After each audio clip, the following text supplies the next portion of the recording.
All right, when we have money questions, what do? We just ask Jill, and the government released just now its latest report on inflation. So let's bring Jill into the conversation. CBS News business analyst Jill Schlesinger. Good morning, Jill. How are you? I'm well. How are you? I'm good, thank you. Thanks for hopping on with us today. So we've been seeing inflation slow down in recent months. Let's talk about this report. Is that still the case?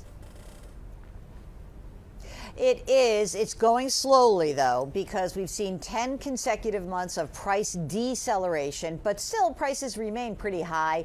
The CPI report for April showed a 4.9% increase in prices overall from a year ago. Again, it's a great improvement. Last June, we peaked at 9.1%. We're at 4.9%. This is good news, but 4.9% is a lot higher than where we were before the pandemic, and it's clear that we still have a lot of work to do on getting inflation down. A lot of American families struggling under the weight of higher prices still. Yeah, we were just talking about that yesterday here. It's like it feels a little bit better out there, but not all better, and that's where we need to get to. Let's talk about some of the specific things in the report that might have stuck out to you. What did you see that really kind of raised those red flags for you?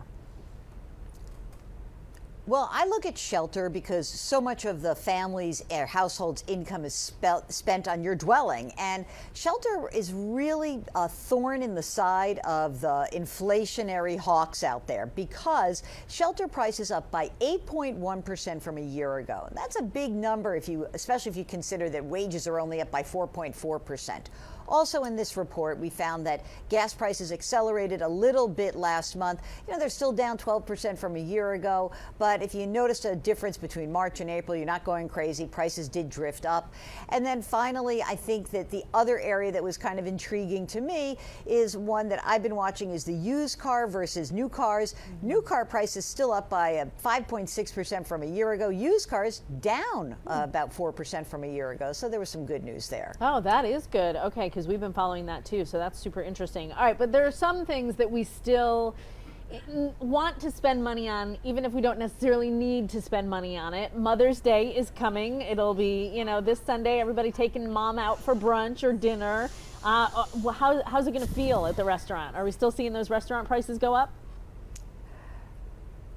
It's not going to be fun. I mean, you're going to have a great time with mom, and I know you love your mom, but prices outside of the home, meaning at restaurants, are up by 8.6% from a year ago. Now, conversely, I'd like to encourage you to show mom that you love her by cooking a big meal for her at home, because prices for food at home are up by only 7.1%. So again, I'm framing this as, Mom, you can eat at home and get a present, or you can just eat out, no other present. It's up to you, Mom. You make the choice. Jill, thank you so much. Great to talk to you. We'll see you again next week, okay? Yep. All right, sounds good. You can, of course, catch Jill regularly on CBS Mornings and the CBS Evening News with Norah O'Donnell, as well as every week here on QC Morning. We love talking to Jill.